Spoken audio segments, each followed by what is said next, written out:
বিসমিল্লাহির রহমানির রহিম। আসসালামু আলাইকুম। এই যে দুইজনে যুদ্ধ করতেছে, দেখি কে জিতে। মারামারি কাটাকাটি।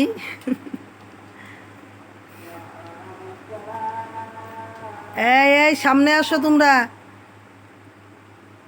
আড়াই ল্যাব ধরে যুদ্ধ করে লাভ নাই, সামনে আসো।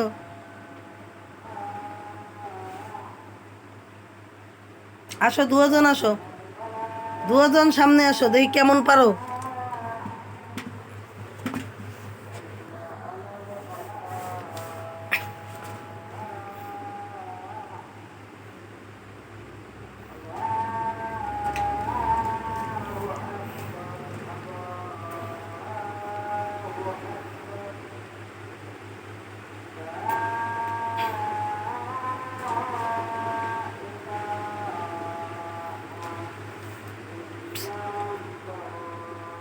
আল্লাহ হাফেজ।